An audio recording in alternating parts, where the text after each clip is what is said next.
सोचना खन लागेला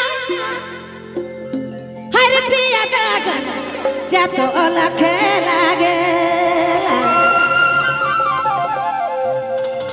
हरे मोर सोनू सन बगिया माझे हरे दया सोनू सन बगिया माझे बैठ के बतिया तो अलख लागे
जी हाँ,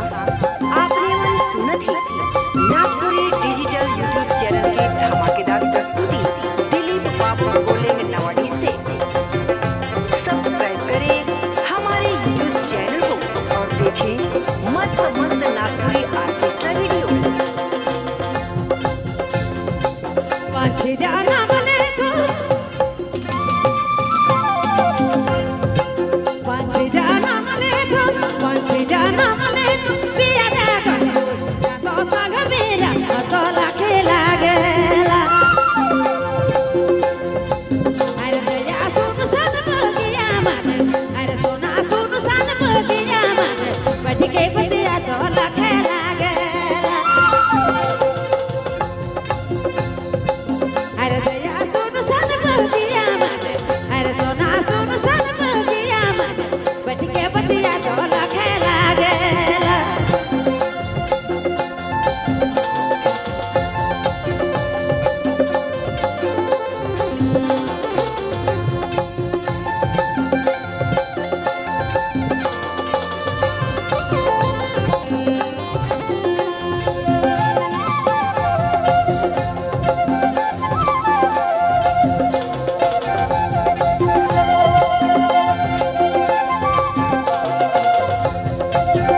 सोना को भयो मारे फूला लानी के खुश देता लख लागेला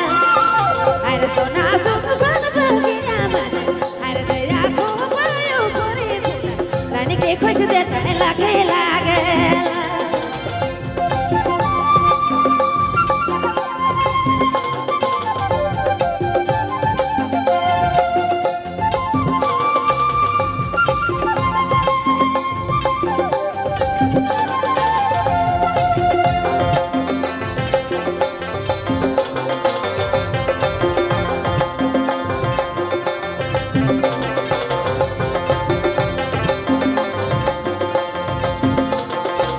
बाहरे दिल हासेला बाहरे दिल हासेला बाहरे दिल हासेला भीतरे दिल कांद ए भाई भीतरे दिल कांद थे नी कांद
दया कोनो ठेना डुमन संगे अरे मैना कोनो ठेना डुमन संगे कहाँ भेटा तो लखे लागे मैं तो कोनो ठेना डुमन संगे अरे दया कोनो ठेना डुमन संगे अरे सोना कोनो ठेना डुमन संगे अरे मैना कोनो ठेना डुमन संगे कहाँ भेटा तो लखे लागे मैं तो कोनो ठेना डुमन संगे अरे सोना कोनो ठेना डुमन संगे अरे दया कोनो ठेना डुमन संगे कहाँ भेटा तो लखे कहाँ भेटा तो लखे कहाँ भेटा तो लखे लागे